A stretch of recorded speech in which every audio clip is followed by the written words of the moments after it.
13টি মামলা নথি দায়ের হয়েছে এবং এই মামলাগুলো বেশিরভাগই ছিল হত্যা মামলা, মাদক, গোড়া চালা, বিদ্যুৎ সহ বারান্দাকে রেখে দিয়েছে। আর এই এত গুরুত্বপূর্ণ ঘটনা যে আদালতের নথিতে গায়েব হয়ে যায়, তাহলে বিচার প্রার্থীরা বিচার থেকে নির্বিচার থেকে আদালতের নথি যদি গায়েব হয়ে যায়, বিচার প্রার্থীরা নির্বিচার থেকে বলবে এটা কি ইচ্ছে করে বারান্দা রাখা হয়েছে নাকি এটা কোনো সুনির্দিষ্ট ষড়যন্ত্র পরিচালনার অংশ হিসেবে এই আদালতের একটা গতি দেয় হয়েছে।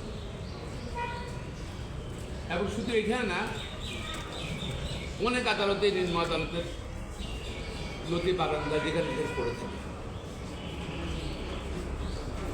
আসলে বিচার বিভাগ কারো দিলে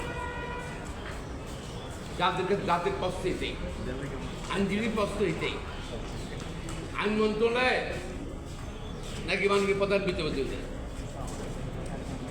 এখনো আইন মন্ত্রণালয়ের কাজ শুনতে আসছে বিচার বিভাগ, তাদের দায়িত্ব আছে। যদি ওনারা বলে যে না প্রধান মাননীয় প্রধান বিচারপতি কনসেন্ট নিয়ে আমরা সব কিছু করি, সভাপতি অধিকার জানা উচিত সব কিছু করি, এটা বলবে নিশ্চয়ই না। সেই জন্য আমরা বলতে চাই অতি দ্রুত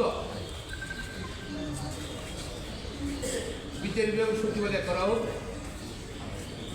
এবং আইন মন্ত্রণালয় থেকে সম্পূর্ণ বিচ্ছিন্ন করে দেশে বাংলাদেশের প্রধান বিচারপতিদের বিচার বিভাগ সচিবালয়, তাহলে নথিও গায়েব হবে না এবং বিচার বিভাগ সংরক্ষিত।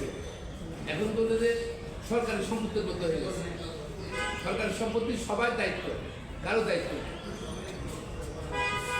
একইভাবে আমি মনে করি জন্য খুব তাড়াতাড়ি করা উচিত বিচার বিভাগ সচিবালয়